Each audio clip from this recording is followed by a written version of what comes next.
क्या आपने कभी शिवलिंग पर काले तिल चढ़ाए हैं? क्या आप जानते हैं कि यह छोटे से तिल भगवान शिव को इतने प्रिय क्यों हैं? शिव पुराण में उल्लेख है, जो भक्त शिवलिंग पर श्रद्धा से काले तिल अर्पित करता है, उसके समस्त पाप क्षीण हो जाते हैं और जीवन में 7 दिव्य लाभ प्राप्त होते हैं। आज की कथा में हम जानेंगे कैसे एक सामान्य व्यक्ति ने काले तिल के माध्यम से अपना जीवन बदल डाला और अंत में भगवान शिव ने स्वयं प्रकट होकर उसका मार्गदर्शन किया। नमस्कार दोस्तों, आप सभी का हमारे YouTube चैनल पर एक बार फिर तहे दिल से स्वागत है।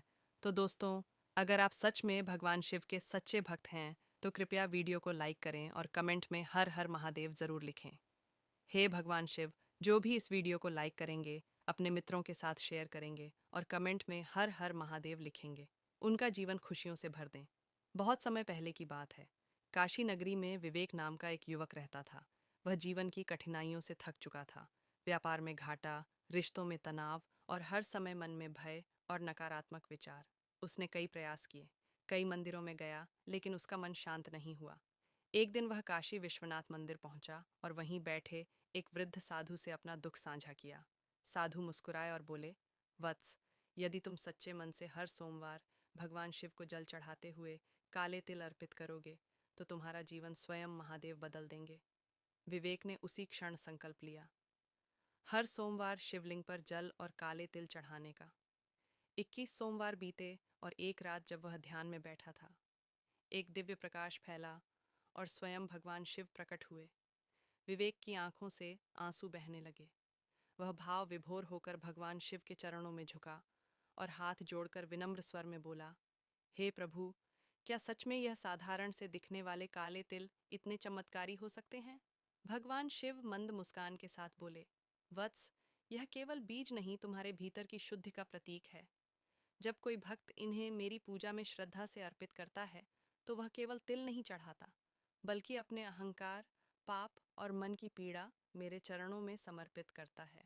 और जब मन उस बोझ से मुक्त होता है, जब वह निर्मल और शांत हो जाता है, तब मैं स्वयं उसकी रक्षा करता हूँ। काले तिल सूर्य के समान तेज और चंद्रमा के समान शीतलता लिए हुए हैं। वे नकारात्मकता को दूर करते हैं और मन में सत्व का संचार करते हैं। इनमें तपस्या की अग्नि भी है और श्रद्धा की ठंडी छाया भी। जो इन्हें समझकर अर्पित करता है, वह मेरे हृदय के निकट हो जाता है। भगवान शिव ने कहा, वत्स, काले तिल केवल बीज नहीं है, यह पवित्रता और शुद्धि का प्रतीक है। यज्ञों और पूजा में जब इनका अर्पण किया जाता है, तो यह पिछले जन्मों के कर्म बंधन को धीरे धीरे काटने का कार्य करते हैं। इनका हल्का करता है, मन को शांत करता है और भीतर की अशांति को शांत करने का माध्यम बनता है। जहाँ श्रद्धा से तिल चढ़ाए जाते हैं, वहाँ तामसिक शक्तियाँ टिक नहीं पाती, क्योंकि यह अर्पण नकारात्मक विचारों, भय और अदृश्य बाधाओं को समाप्त करने की क्षमता रखता है। जो साधक निष्ठा से तिल अर्पित करता है, वह आध्यात्मिक उन्नति की ओर अग्रसर होता है। उसके जीवन में शुद्धता, शांति और शिव कृपा का प्रवेश होता है। इसीलिए तिल का अर्पण केवल एक क्रिया नहीं, बल्कि आत्मा की शुद्धि और प्रगति की एक दिव्य साधना है। भगवान शिव बोले, वत्स, काले तिल केवल पूजा की वस्तु नहीं है, यह पितृतृप्ति और आत्मिक संतुलन का माध्यम है। जब कोई इन्हें श्रद्धा से अर्पित करता है, तो उसके पूर्वज प्रसन्न होते हैं और अपने आशीर्वाद से उसके जीवन में शांति, सुरक्षा और समृद्धि का संचार करते हैं। पितरों की कृपा से परिवार में संतुलन और सौहार्द बना रहता है। काले तिल अग्नि तत्व के प्रतीक हैं। इनका संबंध ऊर्जा, पवित्रता और आंतरिक शक्ति से होता है। जब इन्हें पूजा में अर्पित किया जाता है, तो यह शरीर और मन में ऊर्जा के प्रवाह को संतुलित करते हैं। इनसे तनाव कम होता है, अनिद्रा में राहत मिलती है और चित्त की चंचलता शांत होने लगती है। तिल का अर्पण एक सूक्ष्म साधना है, जो बाहरी नहीं भीतरी परिवर्तन लाती है। इसीलिए तिल अर्पण करो, न केवल पितरों की प्रसन्नता के लिए, बल्कि अपने भीतर शांति और स्थिरता के लिए भी। भगवान शिव ने कहा, वत्स, जो भक्त नियमित रूप से श्रद्धा और भक्ति के साथ मेरे स्वरूप शिवलिंग पर काले तिल चढ़ाता है, वह मेरी विशेष कृपा का पात्र बनता है। काले तिल अर्पित करना केवल एक रिवाज नहीं, बल्कि यह आत्मा की विनम्रता और पिछले कर्मों के प्रायश्चित का प्रतीक है। जो यह साधना करता है, मैं स्वयं उसके जीवन के हर संकट में रक्षक बनकर खड़ा हो जाता हूँ। वह चाहे कितना भी कठिन समय क्यों ना झेले, उसे कभी अकेलापन नहीं घेरता, क्योंकि मैं उसकी आत्मा के निकट होता हूँ। मेरे प्रति उसकी भक्ति और उसका तिल अर्पण उसे बुरे समय में ढाल और अच्छे समय में आशीर्वाद बनकर प्राप्त होता है। इसलिए स्मरण रखो, काले तिल का अर्पण केवल एक अनुष्ठान नहीं, बल्कि मेरे साथ आत्मिक संबंध का सजीव माध्यम है। भगवान शिव का आशीर्वाद पाकर विवेक का हृदय शांत हो गया। जो मन पहले उलझनों से भरा था, अब वह शांति, श्रद्धा और विश्वास से भरने लगा। उसने अपने जीवन में संयम, सेवा और भक्ति को अपना मूल मंत्र बना लिया। वह हर सोमवार ओम नमः शिवाय का जाप करता, शिवलिंग पर काले तिल अर्पित करता और निरंतर शिव चिंतन में मन को लगाता। कुछ ही महीनों में उसके व्यापार में सुधार आने लगा। पारिवारिक जीवन सुखद और संतुलित हो गया और उसका चित्त सदा के लिए शिवमय हो गया।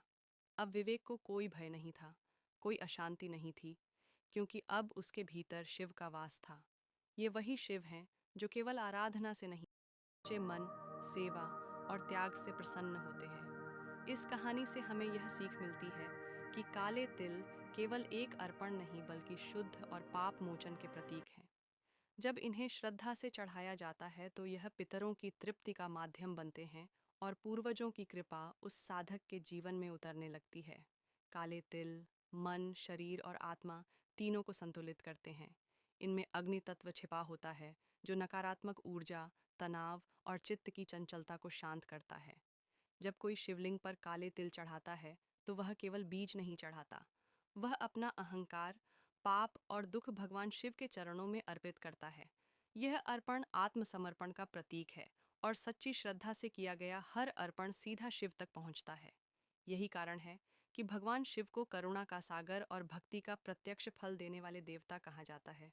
जो भक्त सच्चे भाव से तिल चढ़ाता है, उसका जीवन शिवमय हो जाता है। भगवान शिव कहते हैं, वत्स, तुम्हारे हाथ में काले तिल केवल एक बीज नहीं है, यह तुम्हारे उद्धार की कुंजी है। जब तुम इन्हें श्रद्धा और भक्ति के साथ मेरे स्वरूप पर अर्पित करते हो, तब तुम अपने भीतर का अंधकार, अपने डर और अपने दोष सब मुझे समर्पित कर देते हो, और मैं उन अर्पित दोषों को त्रिनेत्र की अग्नि से भस्म करता हूँ और तुम्हें भीतर से आलोकित करता हूँ।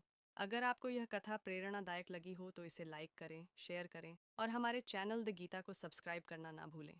ओम नमः शिवाय।